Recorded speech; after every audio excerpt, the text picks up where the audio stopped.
took my glass off for the first half. Okay. Hey, we had some technical difficulties, so we went to Zoom so we could get Coach Mel to show us how to crochet. So this month we are saying goodbye to sugar, kicking the sugar habit. And one of the good ways is to keep your hands busy and to do some things. So Mel and I are in a mastermind group together for our subscription boxes. We both teach fitness, but neither one of us have our subscription boxes really with fitness, but they kind of all connect. So Crocheting by Mel, which I'll share the link if anybody's interested. I know that Shelly, her mom, is a strong crocheter, and Coach Mel's box is for the advanced crocheter right now. She has some other stuff coming for beginners like me. And but Shelly was like, I think I'm gonna get that for my mom. That's a great idea. So in my box, we are I'm gonna unbox it next week so you guys can see what's in there. Anyway, I couldn't find yarn, but I did have a J hook. But then I was like, I can't find my yarn, so I got some twine. Okay. Just to get it going, but then I'm going to make that pumpkin. It's so cute. So I'm gonna not talk unless there's a question here and there, and we will let the coach take over. Excellent. Well, thank you so much for having me. This is wonderful, and definitely keeping your hands busy. For me, it's while I'm sitting watching TV when you want to, munch on that sweet treat late in the day that I say, no, keep those hands moving so that you don't do it. So I've got a variety of stuff here to make this. I'm going to show you everything so you could make some notes on what you need if you want to make this. And then I'm going to put together a quick little pumpkin for you and show you how to do it. So, yarn. A couple different things you can do. So I started a little one right here. You can use a chunky yarn, which this one is pretty thick, you'll see in comparison to this one. Okay, so a chunky versus a regular weight. But if you don't have a chunky yarn, and what I like to do is I like to use 2 strands of yarn at once. And this pumpkin's not finished, but you'll see the nice texture that it gives it when I use a solid and then a yarn that has a lot of different colors in it, okay? As Angie said, J-hook, I had an H in front of me, J-hook, and the hook really depends on the size of the yarn that you're using, but if you're doubling or using a chunky yarn, an H-hook is perfect. And then some other things that you'll need are like scissors, you'll need a little needle for weaving in when we're done, something to stuff your pumpkin with, we'll talk about that a little bit later.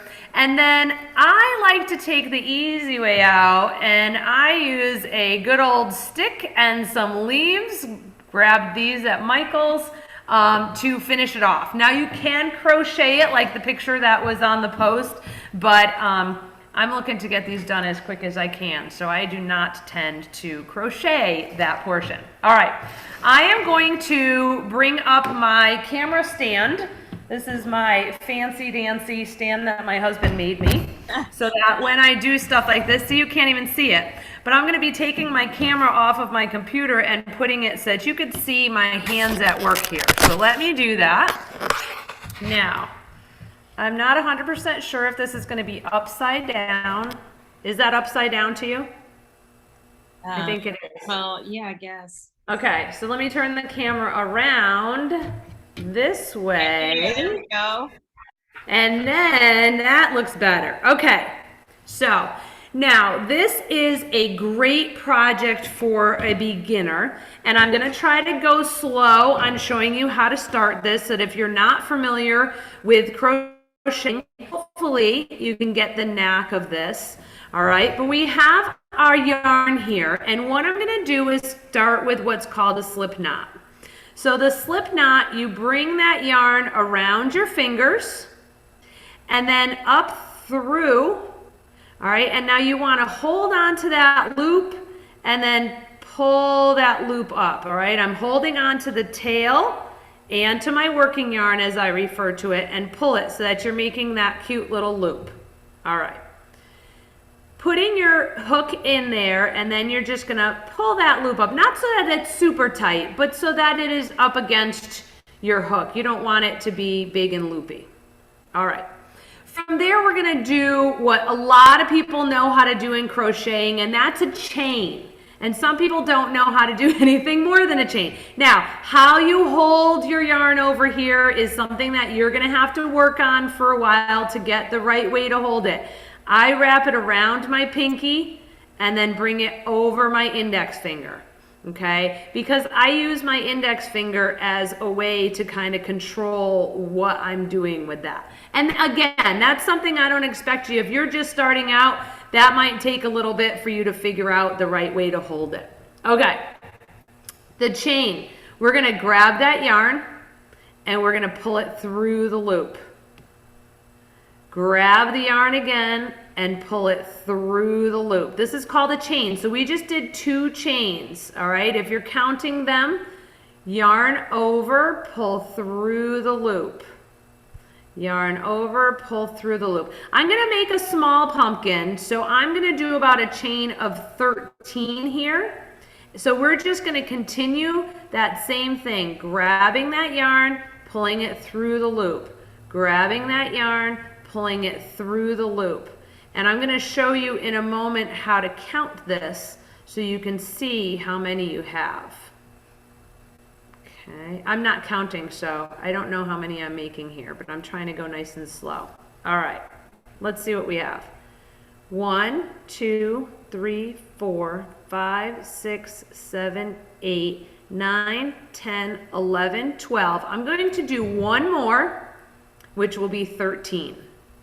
Okay, so that's all that we did right there. We just made our little chain. All right. Now, we're just going to go back and forth, back and forth. So if you look at this bigger one that I made, oh, just dropped my camera. All right, if you look at this bigger one that I made, let's get that where it needs to be. You'll see that we're going to make a rectangle. All right, okay, we're going to make a rectangle. And from that rectangle, we're going to make it into a pumpkin shape. All right, let's get that camera situated.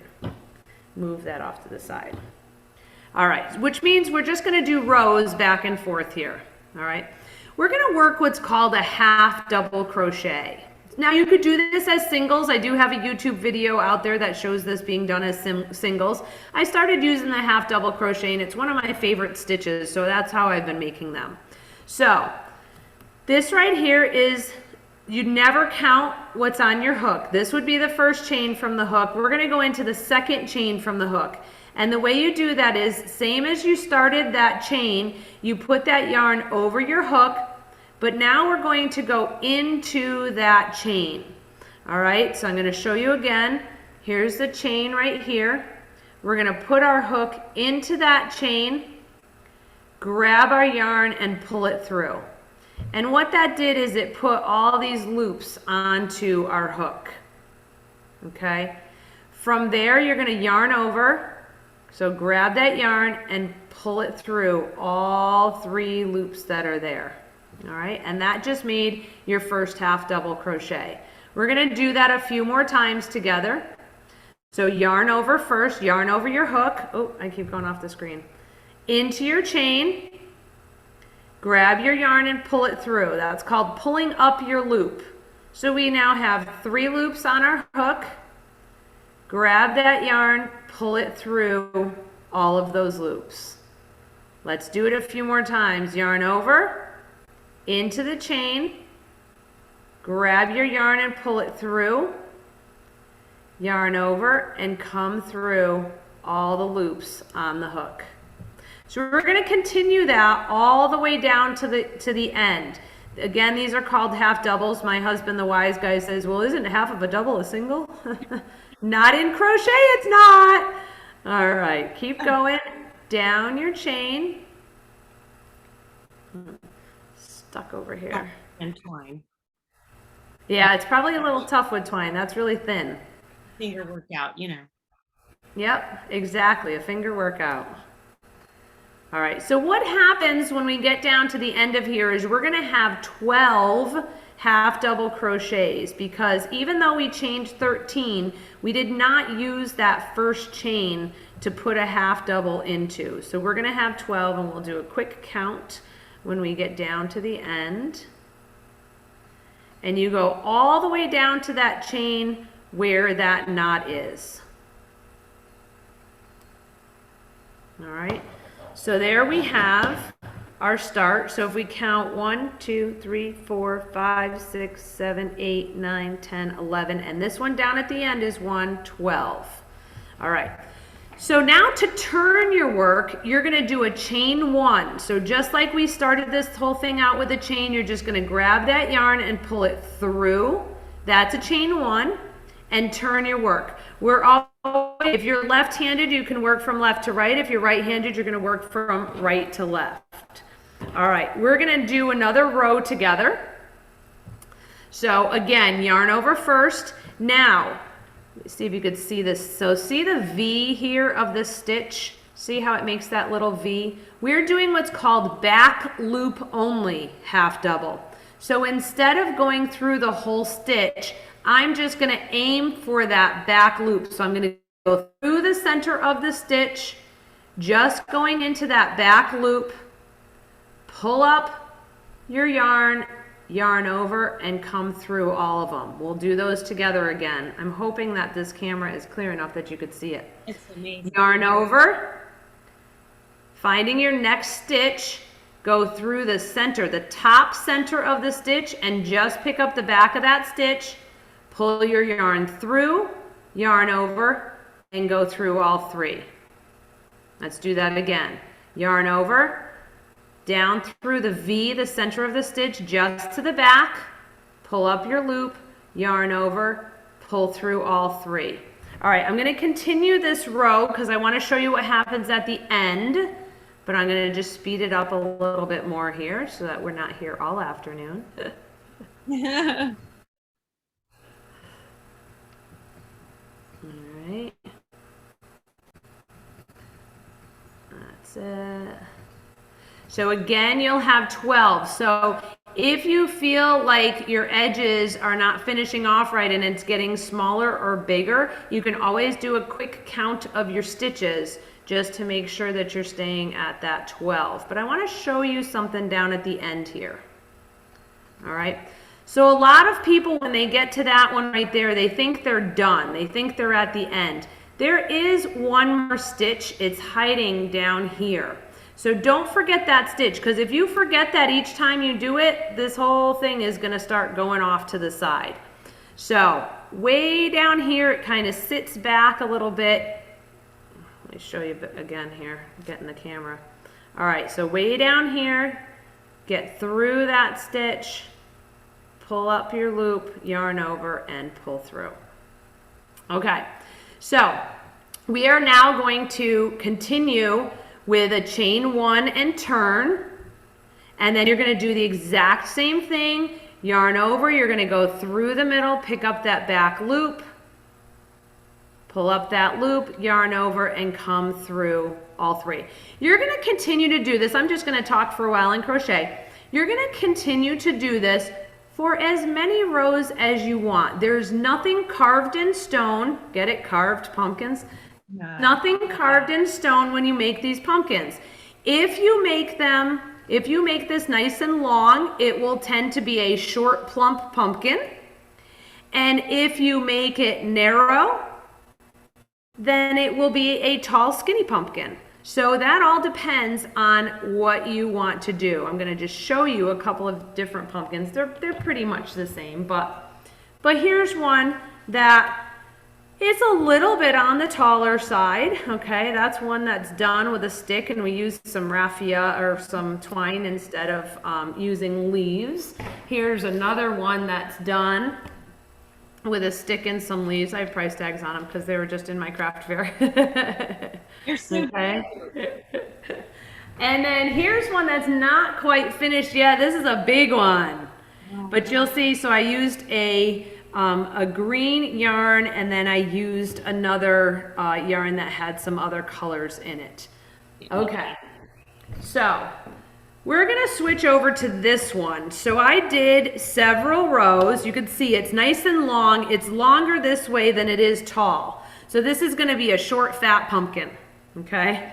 But I wanna show you how to finish this off because we need to stitch our ends together. So you're gonna keep going for as many rows as you want, and then we're going to work on closing up this pumpkin. So to do that, you're gonna fold it in half. So you'll see right here is my loop, my working loop. This is what I was just working in. So I'm just gonna do a quick chain one on that. All right, and now I'm gonna turn and we're gonna work our way down to attach these together. So if you line this up and you kept your even count, each of your stitches will line up with the chain, which was where you started. We're gonna do what's called a single crochet to combine these together. So I'm gonna put my loop or my hook right in here, which is from the original chain. And then I'm gonna go into the stitch of the back and pull my loop through. Once you get there, you yarn over and pull through those 2 loops, and that makes a single crochet. So you're gonna finish that all the way down. You're gonna go to your next part of your chain, go through it and go through the stitch behind it, bring your yarn through, yarn over, and come through both. So you're gonna, however many stitches you have in your pumpkin, you're gonna go down along the edge with a single crochet stitch for stitch. So this is basically sewing the 2 sides together. All right, so you're gonna work that all the way down. I have pumpkins in several different stages here so that you could see, see the work done to the end. All right, so keep going all the way down. Now, when you get to the end of this, I don't want you to cut your yarn too short. We're gonna leave a long tail because you're gonna use that tail to cinch up the bottom of your pumpkin. So let me go I'm gonna go in a little bit of high speed here to get this done so that you could see what I mean by that. So singles all the way down. Feel free if you need to go back and rewind the video to see what we're doing here. Making my way down. This one's going to be a nice big fat one. I like a big fat pumpkin. As long as it's the pumpkin that's fat, right? We're trying to stay away from that sugar. That's why we're doing this. All right, we're going to keep going. Just a couple more stitches left here.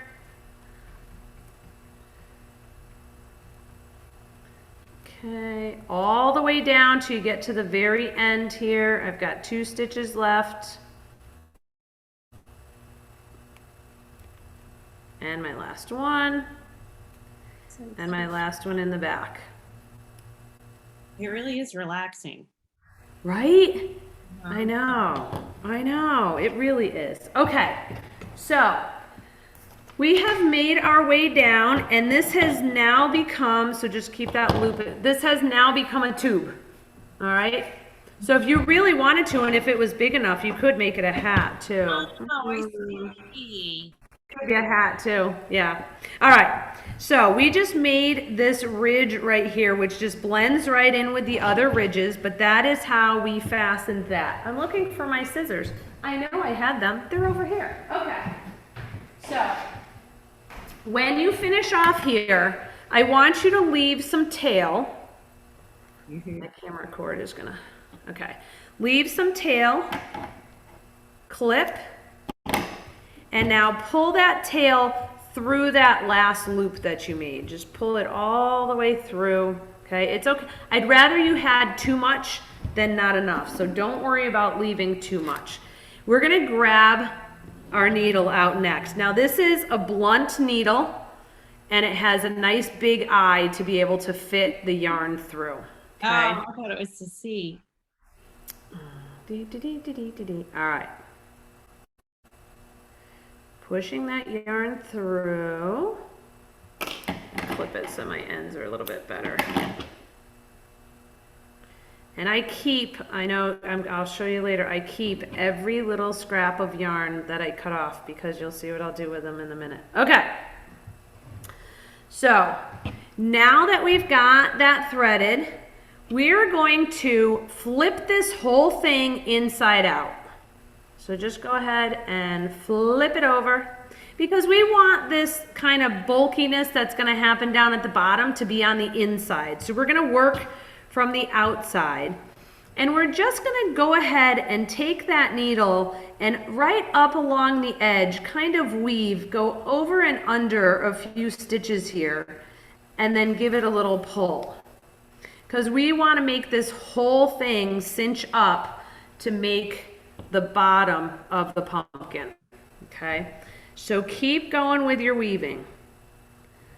Up and down, up and down, up and down. And I like to pull it every so many because we do want to make sure that this closes up because we don't want our stuffing to fall out. So don't go halfway around and then pull it. It might be hard to pull. Do 5 or 6 weaves and then pull. All right, keep that going. Pull. Keep that going. And pull till you make it all the way back around to where you started.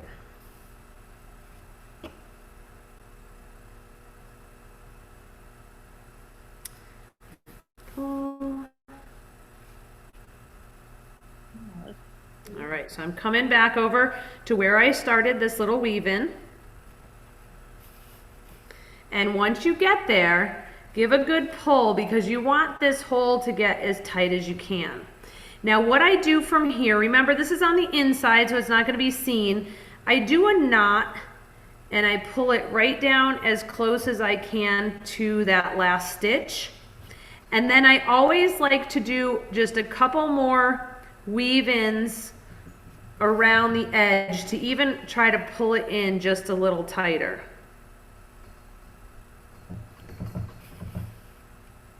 And we'll do one more.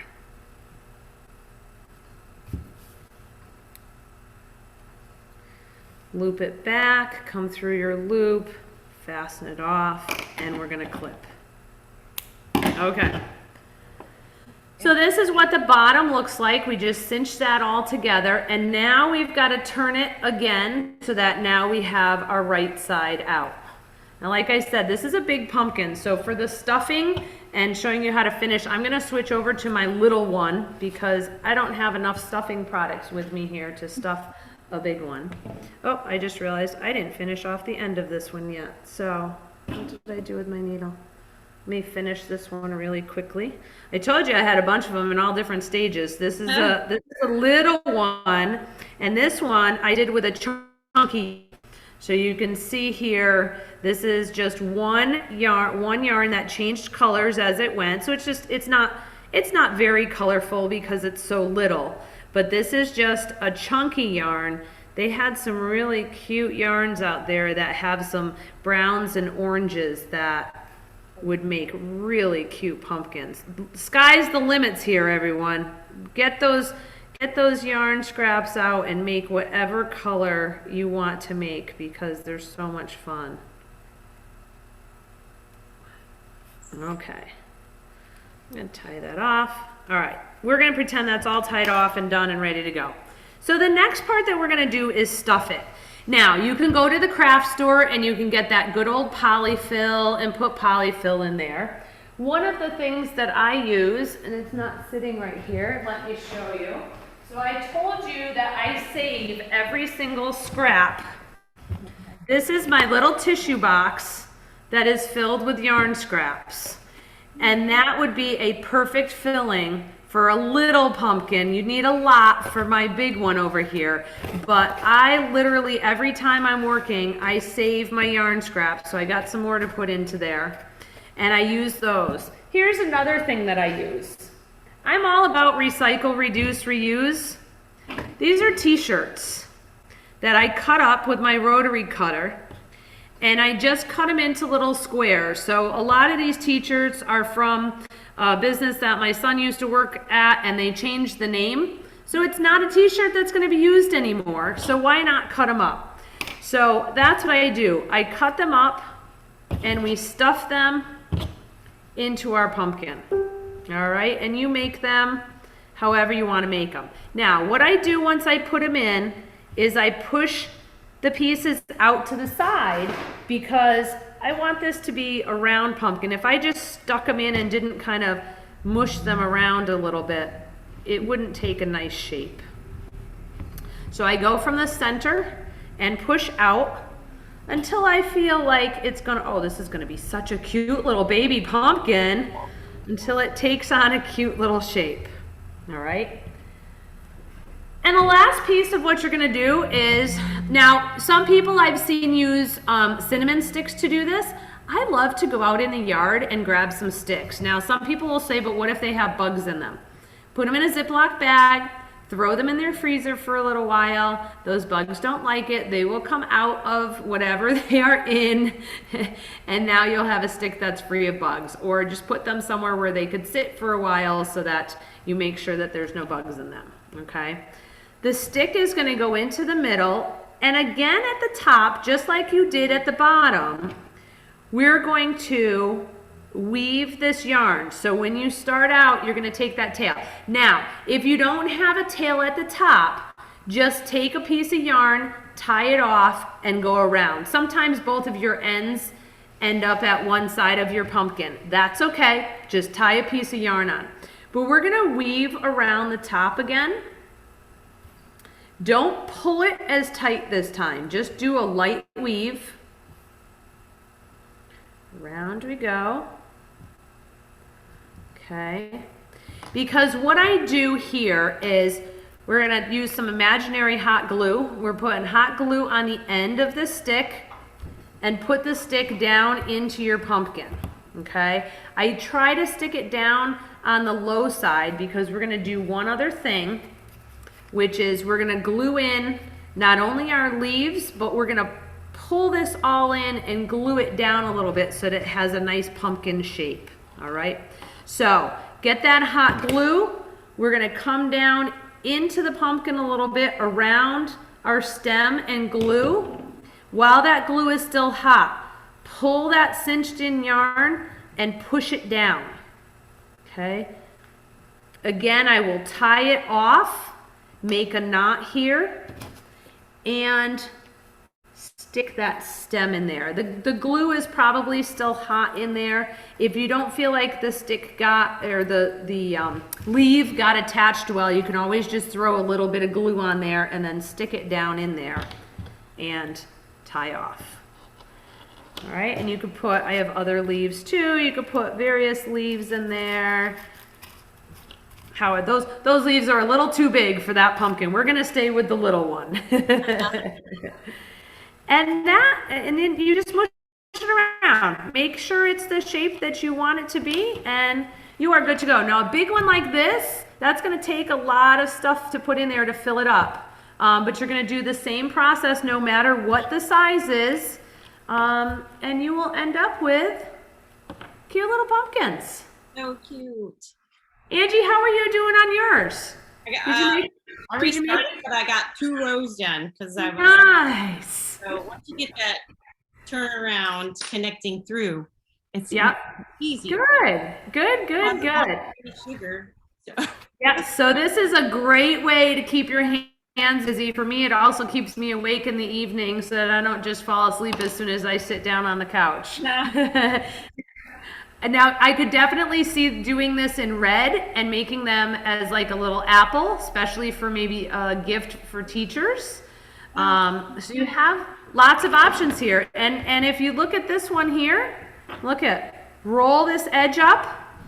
Oh my gosh. And we got a hat ready to go. Now it's small, but we got a hat ready to go. So there's a lot to do with this. It's not just a pumpkin, but we thought a pumpkin was a great idea for October. But this is a simple pattern that you could do a lot with. Oh my gosh, that's so cute. I kind of like the hat. You have a pumpkin and then take it apart a little bit and make it a hat. There you go. See, multiple things with one item. I'm going to bring my camera back over here and say hi. All right. Excellent. Take my stand out of the way here. Great. And the Facebook thing was just like from the crash, but um, we're posting this video up so you all can do it, and then Mel's in the group so you can ask her questions. Absolutely, yes. Please do. If you run into any problems, we can always jump on a Zoom and I can try to help you get through anything as well. So this is so much fun. I'm gonna good.